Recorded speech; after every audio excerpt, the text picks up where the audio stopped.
Mengajukan perlindungan hukum ke Komnas HAM perempuan. Saya pertama-tama menyatakan begini, ya prinsipnya kami hormatin apapun yang mereka lakukan. Cuman jadi pertanyaan, perlindungan hukum apa yang diminta ke Komnas HAM? Saya nggak tahu dalam rangka apa. Apakah perlindungan hukum terhadap gugatan yang di pengadilan negeri atau bagaimana? Ini kita nggak tahu nih perlindungan seperti apa yang mau diminta oleh mereka di Komnas HAM perempuan. Jadi saya nggak bisa nanggapin terlalu jauh nih apa perlindungan seperti apa yang mereka minta gitu loh. Bang, ke kamera bang. Iya. Apalagi kan di sana kan dari pihak tim kuasa hukumnya juga kan melakukan pemantauan nih terhadap proses hukum yang berjalan nih supaya tidak ketidakadilan atau tidak terjadi kekerasan terhadap kliennya gitu. Bisa gitu bang. Jadi gini. Terus mereka pendampingan psikologis. Kalau mereka minta perlindungan kepada Komnas HAM, katakanlah supaya tidak ada kekerasan dan segala macam. Emang selama ini ada kekerasan atau tidak? Kan nggak ada. Kemudian perlindungan hukum yang mereka lakukan, menurut saya salah kaprah. Kenapa? Karena selama ini kan berjalan seperti biasa nih pengadilan. Pengadilan ya berjalan objektif. Kan tidak bisa diintervensi siapapun. Kan gitu kan? Jadi kalau mereka mengadukan ke Komnas HAM perempuan dalam rangka apa? Kalau untuk pengawasan, lah ngapain diawasin? Emangnya seperti apa kasusnya? Emang kasusnya luar biasa? Kan enggak, ini kan privat ya. Ini kan gugatan perbuatan melawan hukum antara Lisa Mariana dengan RK. Nah, sejauh ini tidak ada yang diintervensi. Hakim pun nggak bisa diintervensi. Siapapun tidak bisa diintervensi. Saya yakin hakim pun di Pengadilan Negeri Bandung, hakim yang mengadili perkara nggak bisa diintervensi. Jadi menurut saya kalau mereka meminta perlindungan itu terlalu berlebih-lebihan terhadap kasus ini. Menurut saya ya, terlalu berlebihan kalau meminta perlindungan hukum ke Komnas HAM. Tidak ada kekerasan kok yang dilakukan, baik kekerasan fisik dan segala macam nggak ada. Selama ini santai-santai aja kok. Dia juga bisa kemana-mana podcast, pergi satu ke tempat podcast yang lain, aman-aman aja kok. Nggak ada yang itu. Kalau untuk pendampingan psikologis nih Pak, gimana nih Pak? Kalau pendampingan psikologis, ya emang dia tertekan. Kan tidak ada yang dia tekan segala macam. Dari pihak Pak RK pun, kita pun nggak ada yang menekan dalam bentuk apapun. Jadi kalau lagi-lagi kalau minta pendampingan secara psikologis, salah alamat. Menurut kami salah alamat. Karena selama ini pun dia pergi ke media, ke pengadilan, nggak ada itu tertekan secara psikologis, nggak ada sama sekali. Jadi ya silakanlah kalau ngadu kemana-mana ya, itu hak dia tuh. Ini jadi maksudnya jadi kemana-mana nggak sih bang dengan kasus ini? Ya itu yang tapi urusan dia lah. Sekali lagi apapun yang mereka lakukan kami hormatin. Tetapi menurut kami salah kaprah, keliru alamatnya kalau ngadu ke Komnas HAM perempuan. Kenapa? Ini tidak ada hubungan hukum.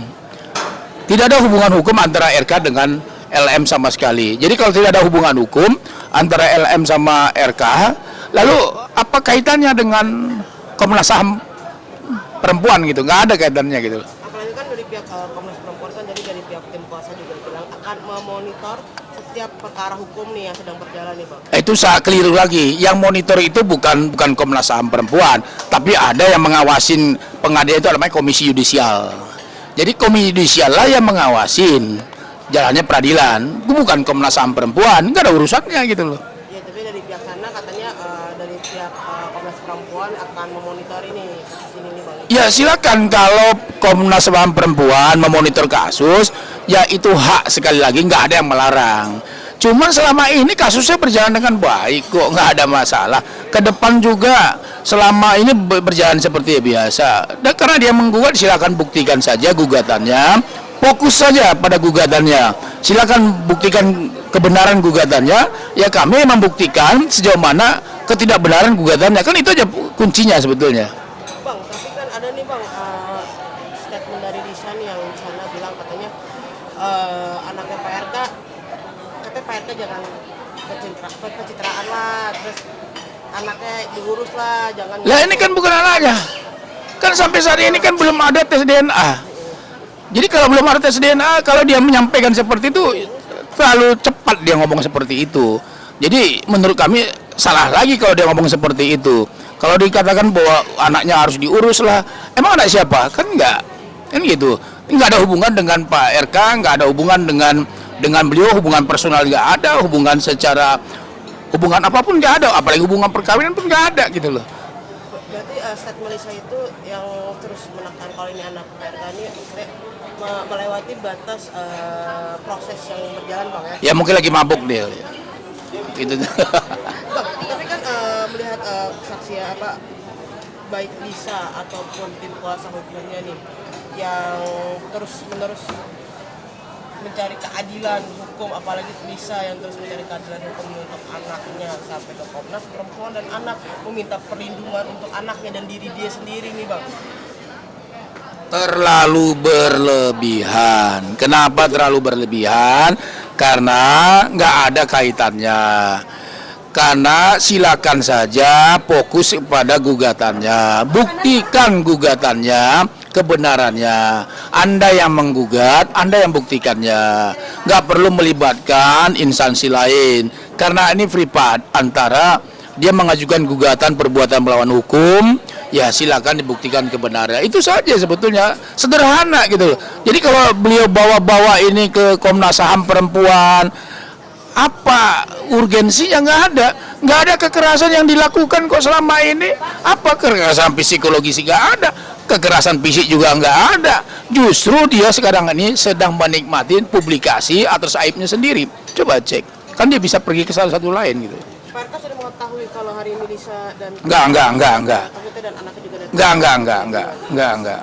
Enggak tahu. Jadi ini bisa abang bilang kayak terlalu berlebihan ya? Ya menurut kami berlebihan lah. Tapi sekali lagi ya itu urusan dia. Kami menghormatin aja apa langkahnya. Yang penting kami hadapin aja. Apalagi kan dari tim kuasa hukum bilang apa yang mereka jalankan sesuai dengan mandat presiden. Kalau anak perempuan itu harus dilindungi. Ya. Nah, itu gimana tuh bang? Itu kan narasi yang dia sampaikan. Kembali lagi sekali lagi, dia sedang berjuang di Pengadilan Negeri Bandung terkait identitas anak. Baik pidana atau perdata nih, didengar kesaksian, laporan dan diterima buktinya. Negara Pancasila untuk di Komnas Perempuan nih bang. Ya. Kita kan minta justice nih bang, Lisa nih bang. Ya keadilan itu di pengadilan, kan gitu. Dia sudah menggugat di pengadilan. Sekali lagi, saya tidak terlalu menanggapi apa yang disampaikan oleh teman-teman kuasa hukumnya mengajukan gugatan mengajukan perlindungan hukum di Komnas HAM.